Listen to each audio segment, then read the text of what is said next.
మహానుభావుడు చూడండి, ఆయన ఇప్పుడు కదలాలి, అవతారంగా రావాలి. అవతారం అన్నమాట మీకు నేను మనవి చేశాను. ఆయన ఒక రూపముతో కిందకి దిగి రావాలి 7 కొండల మీదకి. ఎలా వచ్చాడు, ఆ కదలిక ఎలా సంభవించింది అంటే, కలియుగం కదా ప్రారంభమైంది. కొంతమంది వెళ్ళి బ్రహ్మగారిని అడిగారు, అయ్య బాబోయ్, కలిపురుషుడు అంతటా వ్యాపించిపోయాడు కదా, కలిపురుషుని యొక్క ప్రభావము లేని ప్రదేశం ఏదైనా ఉంటే చెప్పు, మేము అక్కడే ఉంటామన్నారు. ఆయన నవ్వి నవ్వి ఓ చిన్న దర్భచక్రాన్ని తీసి విడిచిపెట్టాడు. దీని నిమి ఎక్కడ విరిగిపోతుందో, దాని ఇరుసు ఎక్కడ పడిపోతుందో అక్కడికి వెళ్ళి తపస్సు చేసుకోండి అన్నాడు. అదే నైమిషారణ్యం.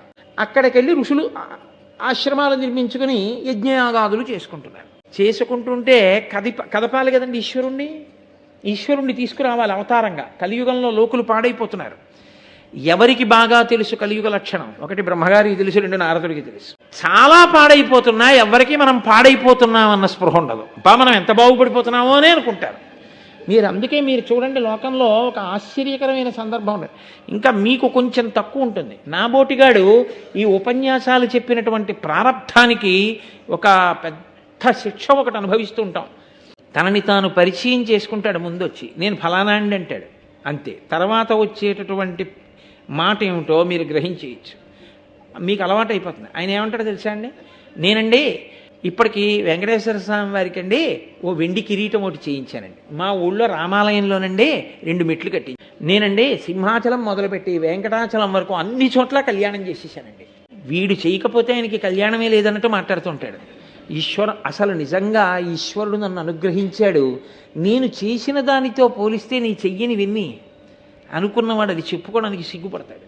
కానీ అదే పనిగా ఇంకా చెప్తూనే ఉంటారంతే. మేము అంత వాళ్ళం, మేము ఇంత వాళ్ళం, మా అంత మంచివాళ్ళు ఎక్కడున్నారు, లోకంలో ఎక్కడుంటారన్నట్టు మాట్లాడుతూ ఉంటారు. ఇది కలియుగంలో లక్షణం. కాబట్టి ఎవడికి వాడికి గొప్ప తృప్తి, ఎవడికి వాడికే. ఇంకా మనం అసలు ఈశ్వరుణ్ణి పిలవలసిన అవసరం ఇంత పుణ్యాత్మనం. కాబట్టి ఆయన ఇప్పుడు లేడు, ఎక్కడ లేడు, మనలోనే ఉన్నాడు. అసలు ఆయన ఉన్నది నా గురించే, నా వెంటే ఉంటాడు. కాబట్టి ఇంకా నాకు మళ్ళీ ఈశ్వరుని నేను పిలవడం, ఎవడు పిలవక్కర్లేదు. కాబట్టి ఎవడు పిలవడం, ఎవడి జీవనం వాడికి తృప్తి. ఎవరికి వారికి తృప్తితో జీవనం అయిపోతోంది. బ్రహ్మగారు అన్నారు, నువ్వు బాధపడుతున్నావు కదూ, నీ బాధ తీసుకొస్తుందిలే ఈశ్వరుణ్ణి. కాబట్టి ఇప్పుడు ఇక్కడ నైమిషారణ్యానికి వచ్చినటువంటి ఋషులు వాళ్ళు పెద్ద యజ్ఞం చేస్తున్నారు. ఈయన అక్కడికి వెళ్ళారు, నారద మహర్షి వెళితే వాళ్ళన్నారు నారద మహర్షిని చూసి, మహానుభావా నువ్వు వచ్చావయ్యా, చాలా సంతోషం, రా స్వాగతం, తీసుకెళ్ళి కూర్చోబెట్టారు. ఆయన ఏమీ తెలియని వాళ్ళ ఒక మాట అన్నాడు నారద మహర్షి ఏ మాట అన్నాడో ఆ మాటకు వచ్చింది వెంకటేశ్వర అవతారం. నారద మహర్షి ఆ మాట అని ఉండి ఉండకపోతే అసలు వెంకటేశ్వర అవతారము రావడానికి అవకాశము లేదు. ఆయన అడిగాడు మాట, ఆయన మార్గాన్ని ఆలోచించాడు. అయ్యో వీళ్ళని సంస్కరించాలి, వీళ్ళ చేతకానితనం, వీళ్ళ తెలివి తక్కువతనం, వీళ్ళ అహంకారమే ఈశ్వరుడికి చూపించి తీసుకెళ్ళి వీడిని వెళ్ళి ఒరే నీ చేతకానితనం చూపించాలంటే నే చేతకాని వాడిని ఏమిటంటాడు, నీ అంత తెలివైన వాడు లేడరా అంటే వీడు ఈశ్వరుడి దగ్గరికి వెళ్ళి వీడికి ఉన్న ప్రాజ్ఞత ఏమిటో బయటెట్టుకుంటాడు, వీడి అహంకారం ఏమిటో. అప్పుడు ఈశ్వరుడు చూసి అరే రే నన్ను నమ్ముకున్న వాళ్ళన్న వాళ్ళే ఇంత అహంకారంగా ఉంటే మిగిలిన వాళ్ళు ఎలా ఉన్నారో, కాబట్టి వాళ్ళు పిలవకపోయినా నేను వెళ్ళాలని తండ్రి వచ్చినట్టు వస్తాడు, కాబట్టి ఇప్పుడు నేను మాట మాట్లాడాలరా అనుకున్నాడు. అని ఆయన అన్నాడు ఋషుల దగ్గరికి వెళ్ళి, కోభుక్తే యజ్ఞసుఫలం కోవా అధ్యక్షశ్చ దేవత అని అడిగాడు. మీరు యజ్ఞం చేస్తున్నారు కదా, ఈ యజ్ఞము యొక్క ఆధ్యక్షమును పొందినవాడెవరు, పెద్దరికం ఎవరిది యజ్ఞంలో, ఎవరు పుచ్చుకుంటారు ఈ హవిస్సునంతటిని, ఎవరిని ప్రధానంగా మీరు అసలు పూజిస్తారు దేవతల్లో? వాళ్ళేమనవలసి ఉంటుందంటే బ్రహ్మమును ఉద్దేశించి. బ్రహ్మమే ఉన్నదంతటా, ఆ బ్రహ్మమే అన్ని రూపములలో ఉంది. కాబట్టి మేము బ్రహ్మము కొరకు యజ్ఞం చేస్తున్నాం అనాలి. కానీ కలియుగ లక్షణం ఏమిటి? అన్నిటిలోనూ కూడా రాగముతోటో ద్వేషముతోటో కదండి చూడాలి. అలా చూస్తే కలిపురుష లక్షణం ప్రవేశించేసిందని గుర్తు. అధికుడు ఏమిటి, అల్పుడు ఏమిటి? నేను మీకు అయ్యప్ప స్వామిని చూపించి ఈయనెవరు అని నేను మిమ్మల్ని అన్నాను అనుకోండి, ఆయన బ్రహ్మము అన్నారు. శివుడా అన్నాను, కాదు అన్నవాడు కాదు, తెలుసున్నవాడు. ఆయనే శివుడు, ఆయనే విష్ణువు, ఆయనే సుబ్రహ్మణ్యుడు, ఆయనే వినాయకుడు, ఆయనే అన్ని అన్నవాడు, తెలుసున్నవాడు. ఈయన ఇది, ఈయనది కాదు, ఈయనది కాదు, ఈయనది కాదు అని చెప్పినవాడు ఏదీ తెలియనివాడు, చాలా అల్లరి ఎక్కువ ఉన్నవాడు. కాబట్టి వాడేం చెప్తుంటాడంటే ఇదొక్కటే, ఇది అది కాదు. అప్పుడు అంతర్బహిష్యత సర్వం వ్యాప్య నారాయణ స్థిత ఏమైనట్టు. ఈ రాగద్వేషాలు ఈశ్వరుడి విషయంలో కూడా వచ్చేస్తాయి కలియుగంలో.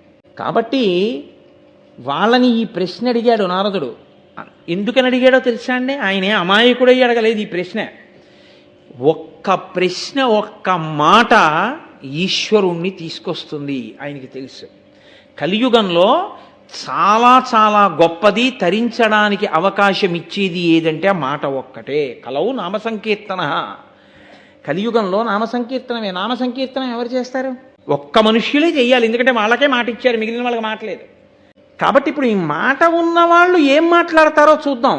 ఋషులు కదా, వీళ్ళేం మాట్లాడతారో చూద్దాం. అది ఆయన యొక్క పరిశీలన. వెంటనే వాళ్ళన్నారు, నిజమే, బ్రహ్మగారు గొప్పవాడా, విష్ణువు గొప్పవాడా, శివుడు గొప్పవాడా?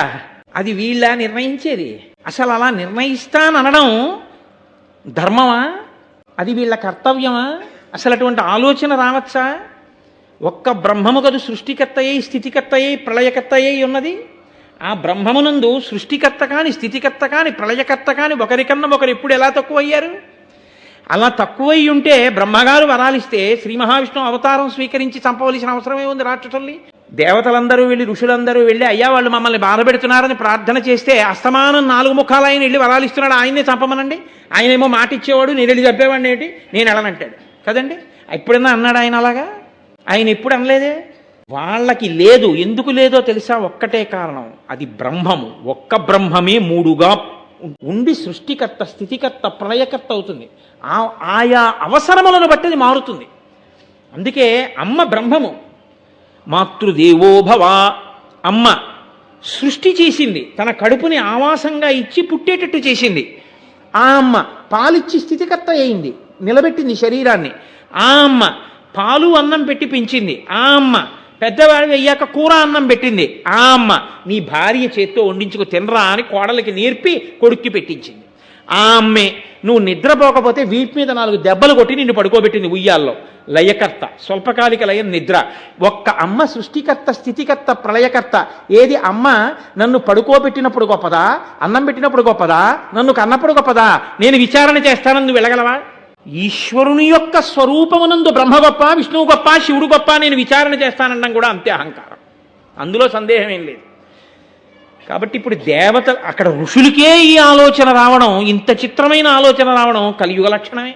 ఒక్క మాట ఎంత దూరం వెడుతుందో చూపించాడు నారద మహర్షి మొట్టమొదట కలియుగంలో. ఆయన ఒక్క ప్రశ్న వేశాడంతే ఎంత కదలికలు వచ్చాయో చూడండి. ఆయన మాట ఎన్ని కదలికలు తీసుకొచ్చిందో. ఈ కదలికలు వెంకటేశ్వరావతారంగా కదలిక వరకు వెళ్ళిపోయింది అంతే. అది నారదుని యొక్క గొప్పతనం అంటే. భృగు మహర్షిని, నేను మహర్షిని నింద చేయట్లేదు, నేను మహర్షిని తక్కువ చేసి మాట్లాడట్లేదు. కానీ భృగువు కూడా కామక్రోధములకు అతీతుడు కాడు.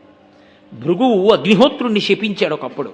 భృగువు శ్రీ మహావిష్ణువునే శపించాడు ఒకప్పుడు. ఆ భృగువు శివుణ్ణి శపించాడు. ఆ భృగువు బ్రహ్మని శపించాడు. ఆ భృగువు తన భార్యకి కష్టం వచ్చిందని అగ్నిహోత్రుణ్ణే శపించాడు. ఆయన అతీతుడేం కాడు, తానే అతీతుడు కానివాడు సర్వాతీతుడైన పరమేశ్వరుణ్ణా చూసి ఆ ఎవరు గొప్ప నిర్ణయించగలిగిన వాడు కలియుగ లక్షణం కాదండి. కాబట్టి ఇప్పుడు ఆయన బయలుదేరాడు. ఇది ఎక్కడ వరకు వెళ్ళిపోతుందో తెలుసా అండి? ఈ ఉద్ధతి నేను మీతో మనవి చేశాను. రాగము కానీ ద్వేషము కానీ కలగడానికి కారణం దేని నుంచి వస్తుందో తెలుసా? అహంకారంలోంచి వస్తుంది. శాస్త్ర ప్రమాణము వలన వస్తే వేరు, అహంకారంలోంచి వస్తుంది. కాబట్టి ఇప్పుడు ఆ భృగువు సత్యలోకానికి వెళ్ళాడు. వెళితే చతుర్ముఖ బ్రహ్మగారు కూర్చుని ఉన్నారు. మహానుభావుడు 4 ముఖములతో వేదం చెప్తున్నాడు. సరస్వతీదేవి వీణ వాయిస్తోంది. ఆయన శ్రీమన్నారాయణుడిని స్మరించి స్తోత్రం చేస్తున్నాడు. ఏమిటి దోషం? కాబట్టి భృగువుకు వచ్చిన ఆలోచన అది. కాబట్టి ఆయన కింద పడి నమస్కారం చేశాడు. చూడలేదు బ్రహ్మగారు. అది ఆయనకి కోపం వచ్చి పతితం సభృగుం దృష్ట్వా నోవాచ వచనం విధి. ఆ కిందబడి నమస్కారం చేసి లేచినటువంటి భృగువుని ఇలా చూసి ఆయన ఇలా తల తిప్పుకున్నాడు. ఆయనకి తెలియదండి ఈశ్వరుడి యందు అంతర్భాగం బ్రహ్మగారు. అసలు ఈయన ఎందుకు వచ్చాడో, ఈయన ఎవరి మాట మేరకి కదిలాడో, ఆ కదలిక ఏ కదలికకి దారి తీయాలో, ఈయన ఎక్కడికి వెళ్ళాలో, ఎక్కడికి వెడితే ఎవరు కదలాలో అన్నీ తెలిసిన బ్రహ్మగారు ఎందుకు మాట్లాడతాడు? ఆ కదలిక కోసం తాను కదలకుండా ఉన్నాడు. ఈ కదలిక లేని తనాన్ని కనిపెట్టలేని స్థితిలో భృగు ఉన్నాడు. కాబట్టి ఇప్పుడు ఆయన నన్ను పలకరించలేదని కోపడ్డాడు. కోపం ఉన్నవాడికి శాపవాక్కు వస్తుంది, అది పెద్ద విశేషం కాదు. ఆయన అక్కడి నుంచి కదిలి కైలాసానికి వెళ్ళాడు. కైలాసగిరిమాసాద్య తత్దృష్ట్వా త్రిలోచనం. అక్కడ మహానుభావుడు 3 కన్నులు ఉన్నటువంటి వాడు పరమేశ్వరుడు, త్రయంబకుడు, సదాశివుడు, మహేశ్వరుడు ఆయన ఉన్నారు.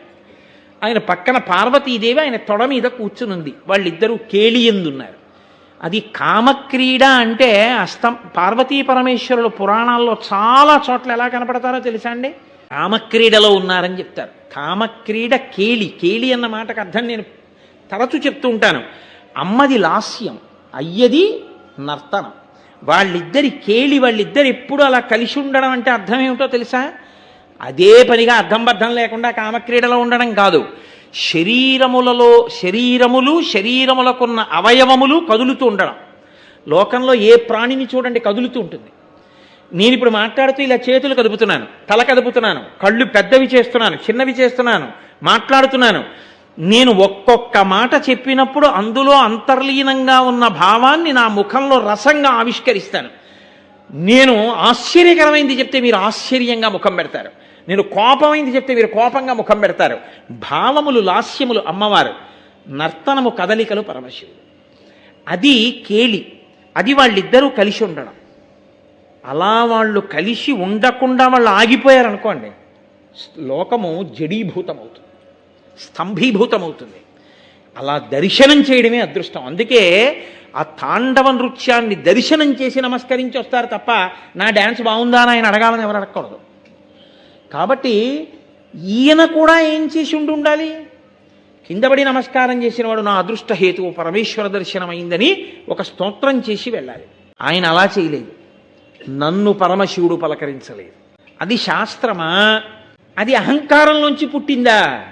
నిర్ద్వందంగా అహంకారంలోంచే పుట్టింది. అది భృగువే కావచ్చు. ఎక్కడ అవసరాన్ని బట్టి అక్కడ అలా చెప్పక తప్పదు. నేను అందుకే మహర్షిగా నింద చేయట్లేదు. కానీ ఆ సందర్భంలో అవతార ప్రయోజనానికి వచ్చినటువంటి కదలికలు చెప్పినప్పుడు అలా చెప్పడం తప్ప మరొకలా అవకాశం లేదు. కాబట్టి ఇప్పుడు ఆయన ఏకంగా పరమశివుడి మీద నిర్ణయాధికారి. అది ఆయన విచిత్రం. ఏమి ఆశ్చర్యం అండి! పరమశివుని యొక్క వైభవానికి ఈయన న్యాయమూర్తే, చతుర్ముఖ బ్రహ్మగారి వైభవానికి ఈయన న్యాయమూర్తే. ఏమి వాళ్ళకన్నా గొప్పవాడా ఈయన? వాళ్ళ సృష్టిలో వచ్చినవాడు కాడా? వాళ్ళని సృష్టించినవాడా? వాళ్ళకన్నా ఉండిపోయేవాడా? దేనికంత అహంకారం? ఇప్పుడు ఆయన శ్రీ మహావిష్ణువు దగ్గరికి వెళ్ళారు. అప్పటికి సత్యలోకం అయిపోయింది, అప్పటికి కైలాసం అయిపోయింది. కానీ ఈయనని ఆపిన వాళ్ళు లేరు. ఎందుకో తెలుసా అండి? అది వాళ్ళకి పెద్ద లెక్క కాదు. ఈయన ఉద్ధతిని చూసి ఒక్క క్షణం ఒక్క సంకల్పం చేసి నువ్వు మానువగుదుగుగాక అంటే పడుంటాడు అలా శిల కింద. వాళ్ళు అలా అనలేదు. ఎందుకు అనలేదో తెలుసా? వాళ్ళకి తెలుసు ఈ ఉద్ధతంతా ఓ చోట తెలియాలి. తెలిస్తే ఆయన కదలాలి. కదిలితే కలియుగంలో ఋషులే ఇలా అయిపోతుంటే ఇంకా కింద ఉన్న వాళ్ళు ఎలా ఉన్నారో ఆయనకి తెలియాలి. తెలిస్తే స్థితికారుడు కనుక రక్షించడానికి ఆయన వెళ్ళాలి. ఆయన వెళ్ళాలంటే ఇది బాగా అక్కడ తెలియవలసిన విషయం తెలియాలి. నువ్వు వెళ్ళని అని వాళ్ళు ఊరుకున్నారు. కాబట్టి ఇప్పుడు ఆయన వైకుంఠానికి చేరాడు. ఓ బ్రహ్మాండమైనటువంటి వైకుంఠం. ఆ వైకుంఠంలో స్వామి శేషశయనం మీద పడుకునున్నారు. తల్లి పాదములు ఎత్తుతోంది. ఏమి అద్భుతమైన దర్శనం! నీలాది దివ్య మహిషైక రపల్లవానాం ఆరుణ్య సంక్రమణత కిలసాంద్ర రాగౌ శ్రీవేంకటేశ చరణౌ శరణం ప్రపద్యే.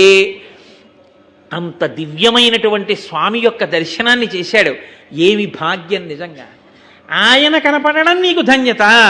ఆయన నిన్ను చూడలేదని కోపం రావాలా? అక్కడికి వెళ్ళి నేల మీద పడి నమస్కారం చేశాడు, లేచాడు. ఏం చేశాడో రేపు విందురు గారు. ఎందుకనంటే చాలా కీలకం. ఇప్పుడే కదలాలి, ఈశ్వరావతారం రావాలి కదండి. నేను వెంకటేశ్వరావతారం ఎందుకు కదిలిందో, ఎందుకు ఆయన రావాలో రేపు మీకు చూపిస్తాను.